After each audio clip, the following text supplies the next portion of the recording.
Welcome. I am Bob LeBlanc, and I will be your host for this very unique season of The Bachelorette.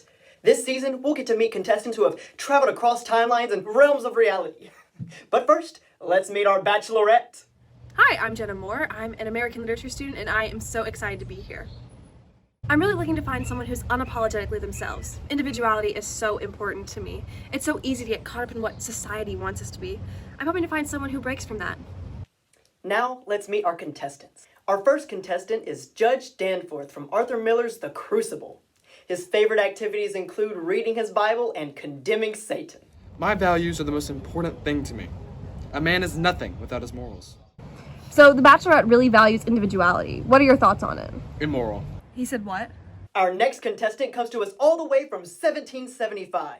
You may know him for his thoughts on the common sense. Welcome, Thomas Paine, writer of The Crisis. My first impression, he's unique.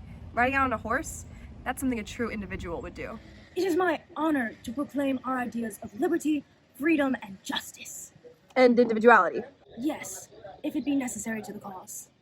Ralph Waldo Emerson is our next contestant. He studied at Harvard and is most known for his transformative essays. You know, I was a little skeptical when I first heard about him, but honestly, when he stepped out, he really impressed me.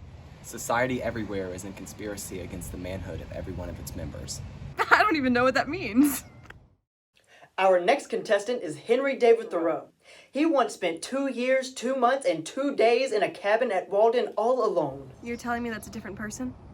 After the first blush of sin comes its indifference. Didn't we just do this? Our next contestant is a minister at Milford, Connecticut. Would you mind removing your veil for the camera? Wearing a veil like that must get some stares. I really respect his ability to stand by it. This veil is very important to me. If she wants to chase me, she must understand that.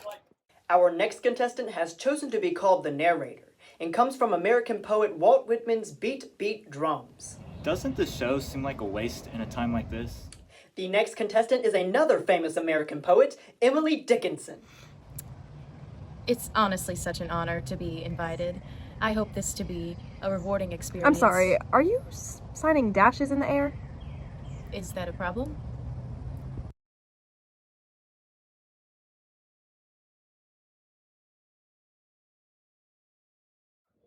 That town was full of stuck-up, performative people. All they worried about was people being in their safe, little dingy box. Apparently, I did not fit in that box.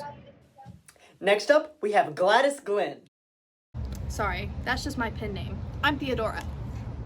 I love a good female advocate. I can't wait to hear her thoughts on the effects of marriage on women in the 19th century. The next contestant is anyone and no one from a pretty how town. He means contestants, right? Plural? Nope, they're one contestant. What? How does that Our next contestant is commonly called the Poet Laureate of Harlem. Laureate. It's laureate.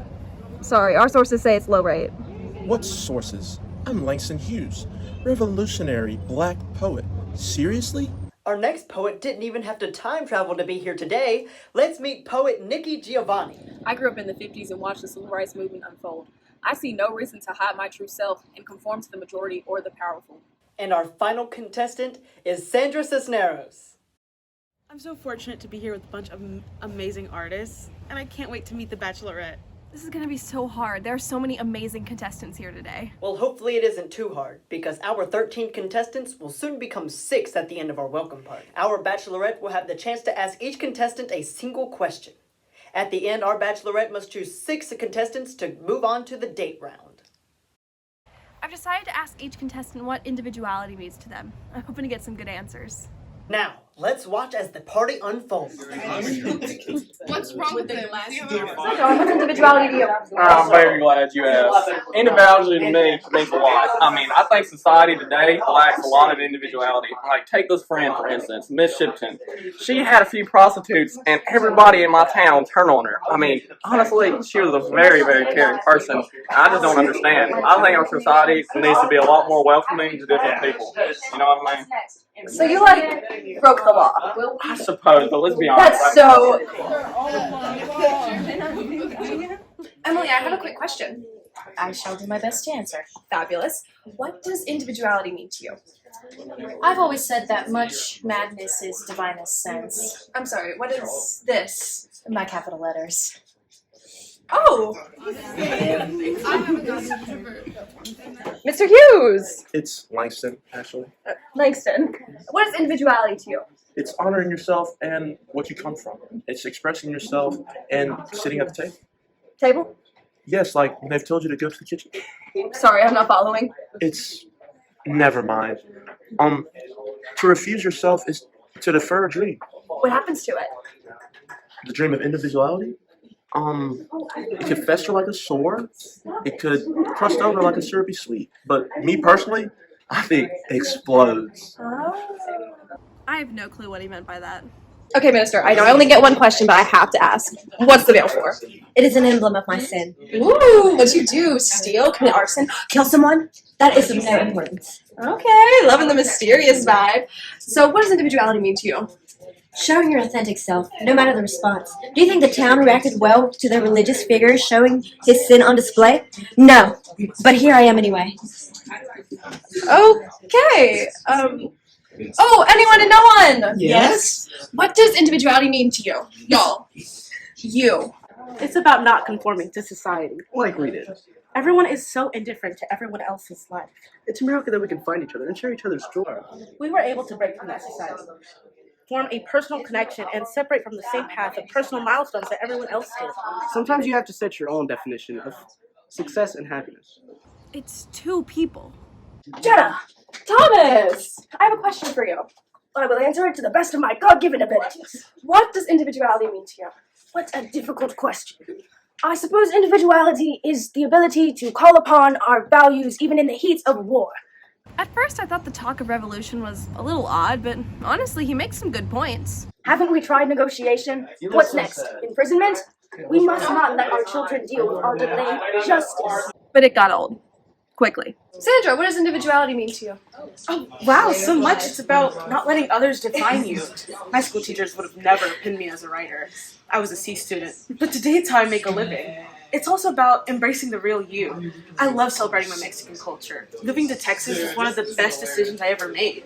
It brought Mexico back to me, allowing me to accept that part of my individuality. Hey, remind me of your name again? Narrator. Oh, just narrator? Okay, well, narrator. What does individuality mean to you? I think it's useless in a time like this. Really? No creative outlets? Embracing your heritage? There's bigger things we need to worry about. Like Lincoln said, we need to reunite this country, and reunite this country we must. We don't have time for frivolous things like school, weddings, and art. What are you writing? An emotional short story. Ooh, I'll be quick then. What does individuality mean to you, Theodora? Oh, it is everything. It is to follow your dreams. If I didn't have individuality, do you think I'd be a writer? No, I'd be stuck at home with my siblings, cleaning after my family. And would I be happy? Not a bit. And so as women, we have to work harder to claim our individuality. I completely agree. Oh, Thoreau, I have a question for you. Yes. What does individuality mean to you? There is no concise answer for this. Individuality is following one's true self. It's not paying a tax being used to support a war you don't agree with. It's going to jail for not paying a tax being used to support a war you don't agree with. Danforth! Judge Danforth, please. Judge Danforth! What is individuality to you? An excuse to cause trouble, to rebel. Really? Do you disagree? Is the common, pious way of life not good enough for you? Or are you looking to honor Satan with your rebellious actions? Oh, you're serious. Thoreau! Emerson! You know, you look really familiar, really similar. I really don't see it. Okay. What does individuality mean to you? It is what makes a man. Every heart vibrates to that iron string. We must break the pattern of society and refuse the hobgoblin that is consistency. We must follow ourselves, even when the world does not understand. Socrates, Jesus, Galileo, Newton, all were misunderstood. Should we not be like them?